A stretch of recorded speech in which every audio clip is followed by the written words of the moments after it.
Hello বন্ধুরা, সবাই কেমন আছেন? পিউ কুকিং প্যাশনে সকলকে স্বাগত জানিয়ে আজকে আমি আবারও একটা রেসিপি নিয়ে চলে এসেছি। তবে প্রথমেই বলে রাখি, প্রত্যেক দিনের নিত্য নতুন রেসিপি পেতে অবশ্যই পিউ কুকিং প্যাশন আমার চ্যানেলটি সাবস্ক্রাইব করতে ভুলবেন না। সাথে পাশে থাকা বেলঘণ্টিটাতে ক্লিক করে অল অপশানটাতে ক্লিক করে রাখবেন, যাতে সবার প্রথমে প্রত্যেক দিনের প্রথম রেসিপিটা আপনার কাছেই পৌঁছে যায়। আজকে আমি যে রেসিপিটা বানাবো সেই রেসিপিটার কিন্তু অনেক রকম নাম আছে। এটা কিন্তু এই শীতকালেই বেশি বানানো হয়। পিঠে পুলি যদিও শীতেই বেশি বানানো হয়, গরমের মধ্যে একদমই বানানো হয় না। আজকে আমি বানাবো চিতই পিঠের রেসিপি। চিতই পিঠেকে কিন্তু আঁচকে পিঠেও বলে, আমাদের এদিকে তো আবার এটাকে সাঁজো পিঠেও বলে। যার যেখানে যেই রকম নাম সেইভাবেই না হয় বলে নেবেন। আজকে আমি যে পিঠেটা বানাবো তার জন্য প্রথমেই আমি 1 কেজি চাল ভিজিয়ে রেখেছিলাম। সকালের দিকে ভালোভাবে ধুয়ে চালটা ভিজিয়ে রেখেছিলাম। ভাতের জন্য যে চালটা আপনারা ইউজ করেন সেই চাল ভেজালেই হবে। চালটা ভালোভাবে ছান্তার সাহায্যে তুলে নিলাম। সকালে ভিজিয়ে কিন্তু এটা আমি বিকালে তুলে নিচ্ছি। অনেকটাই নরম হয়ে গেছে। এবার কিন্তু ভালোভাবে মিক্সিতে পেস্ট করে নিলেও হবে। আপনারা শিলনোড়াতেও পেস্ট করতে পারেন বা একদম শুকনো চালের গুঁড়ো দিয়েও করতে পারেন। আমি আজকে এইভাবেই করে দেখাচ্ছি আপনাদের, অন্য কোনো একদিন শুকনো চালের গুঁড়ি দিয়েও করে দেখাবো। চালটাকে পেস্ট করার সময় বেশি জল দেবেন না, যতটা টাইট করে পেস্ট করা সম্ভব সেইভাবেই চালটাকে পেস্ট করবেন। কারণ আমাদেরকে কিন্তু পরে গরম জল অ্যাড করতে হবে। যদি গরম জল না অ্যাড করা হয় তাহলে কিন্তু পিঠেগুলো একদম নরম হবে না, শক্ত হয়ে যাবে। সেই কারণে এই ছোট ছোট টিপসগুলো আপনাদের অবশ্যই মনে রাখতে হবে। দেখুন, আমি যতটা সম্ভব টাইট করে এটা পেস্ট করে নিয়েছি। আমি এটা একটা পাত্রে ঢেলে আপনাদের দেখাচ্ছি ঠিক কতটা টাইটভাবে এটা আমি পেস্ট করে নিই। এই পিঠেটা আমি নিজে প্রথমবারই বানালাম। মা বানায় বাড়িতে, কিন্তু এইভাবে আমি প্রথমবারই বানালাম। আজকে আমি পিঠেটা বানাবো বলে একটা মাটির পাত্রও কিনে নিয়েছি, সেটাও আমি আপনাদের দেখাচ্ছি। কিন্তু দেখুন, এই পেস্টটা আপনারা এখন দেখুন, খুবই বুঝতে পারছেন স্মুথ একটা পেস্ট হয়েছে আর একদম টাইটভাবেই হয়েছে। কিন্তু এইভাবে তো পিঠেটা হবে না, সেই কারণে গরম জল অ্যাড করতে হবে। আর হাত দিতে পারবেন এই রকমই গরম জলটা এখানে ইউজ করবেন, খুব বেশি গরম কিন্তু ইউজ করা যাবে না। এবার গরম জলটা মিশিয়ে আস্তে আস্তে করে ব্যাটারটাকে একদম স্মুথ একটা ব্যাটারে পরিণত করতে হবে। এখন এটা কিন্তু হয়ে গেছে। যদি পরে জল লাগে তাহলে না হয় আবার গরম জল অ্যাড করবেন, কিন্তু খুব বেশি পাতলা হয়ে গেলেও আবার মুশকিল।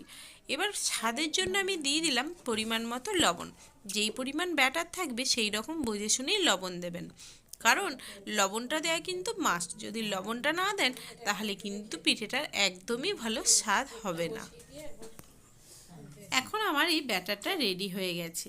এবার এই ব্যাটারটার মধ্যে আর কি কি দেবেন আপনারা সেটা আপনাদের চয়েস, তবে আমি কিন্তু আর কিছুই দিলাম না। আপনারা চাইলে এখানে ঝাল ঝাল কিছু ইউজ করতে পারেন বা কালারের জন্য গুঁড়ো ইউজ করতে পারেন। আমি এখানে কিছুই দেবো না, কেবলমাত্র লবণ দিয়েই করব। ব্যাটারের ঘনত্বটাও আমি আপনাদের দেখিয়ে দিলাম। এদিকে দেখুন, উনুনে এখন জাল দেওয়া শুরু হয়ে গেছে। উনুন এখন একদম জ্বলন্ত অবস্থায় আছে। এর মধ্যেই আমি মাটির পাত্রটা আগের থেকে বসিয়ে সামান্য একটু তেল ব্রাশ করেই রেখেছি, যাতে গরম হওয়ার সাথে সাথে পিঠের ব্যাটারটা এখানে দিয়ে দিতে পারি। এখন এটা গরম হয়ে গেছে, তেলটার থেকে ধোঁয়া বেরোতেও আরম্ভ হয়ে গেছে। এবার আমি ব্যাটারটা দিয়ে দেবো পিঠেটা বানানোর জন্য।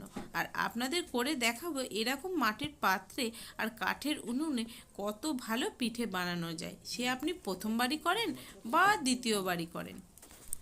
শীতকালের দিনে কিন্তু কাঠের উনুনের পাশে বসে এইভাবে পিঠে বানাতে বেশ ভালো লাগে। ব্যাটারের ঘনত্বটা কিন্তু একটু বেশি হয়েছে আমার মনে হলো। প্রথম রাউন্ডটা করার পর এটা আমি আবারও গরম জল দিয়ে একটু নরম করে নিয়েছিলাম। একদম শেষে আবার আমি আপনাদের দেখিয়ে দেবো ঠিক কতটা লিকুইডটা নরম করে নিয়েছি, সেটা আমি আপনাদের একদম শেষে দেখিয়ে দেবো।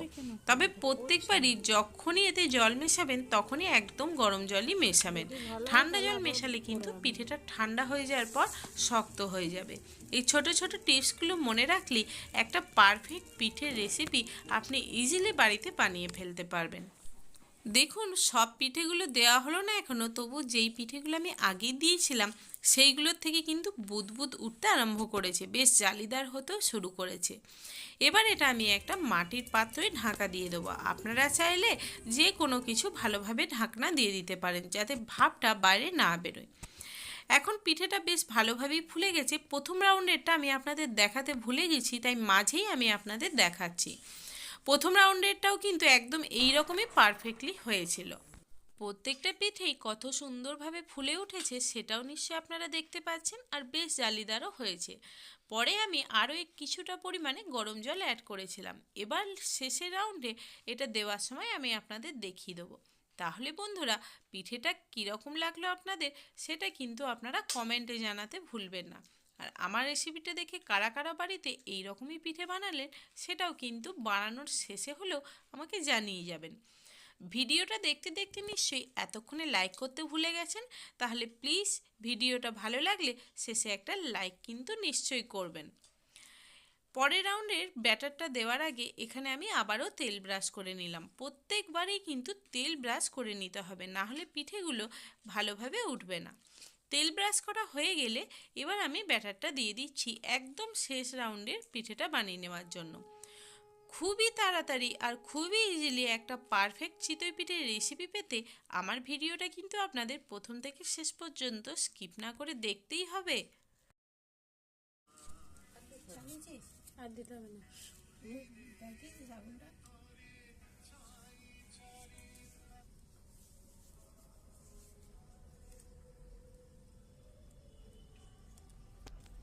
সমস্ত পিঠেগুলো কিন্তু আমার একদম পারফেক্টলি বানানো হয়ে গেছে। এই পিঠেটা কিন্তু খুবই হেলদি, কারণ এটাতে তেল একদমই থাকে না। তেলটা ব্রাশ করে নিতে হয় প্রত্যেকবার সামান্য পরিমাণে, যাতে পিঠেটা ভালোভাবে মাটির পাত্রটার থেকে ছেড়ে যায়। আজকে আমি আপনাদের কাঠের উনুনে মাটির পাত্রে চিতই পিঠের রেসিপিটা করে দেখালাম। তবে যদি আপনারা গ্যাসে কিভাবে করে দেখতে চান সেটা আমাকে কমেন্ট করে জানাবেন, আমি আপনাদের নিশ্চয়ই দেখাবো। প্রত্যেকটা পিঠেই কিন্তু পারফেক্টলি বয়েল হয়ে গেছে, সাথে জালিদারও হয়েছে আর বেশ ভালো ফুলেছে। পরের দিন ঠান্ডা হওয়া পর্যন্তও কিন্তু পিঠেটা বেশ নরম ছিল।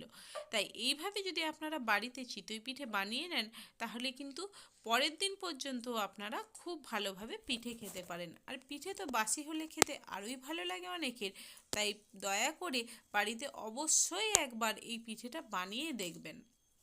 এবার পিঠেটা আপনারা কি দিয়ে খাবেন সেটা আপনাদের নিজস্ব চয়েস, তবে আমি এখানে খেজুর গুড়ের পাটালি নিয়ে এসেছিলাম আর সেটাকে একদম গলিয়ে নিয়ে লিকুইড বানিয়ে নিয়েছিলাম।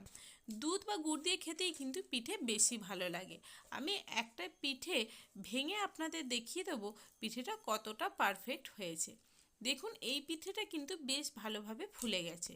এটাকেই আমি ভেঙে দেখিয়ে দিচ্ছি, পিঠেটা কিন্তু ভেতর থেকে একদম ভালোভাবে বয়েল হয়ে গেছে। কাঠের উনুনে করতেও বেশি টাইম লাগেনি।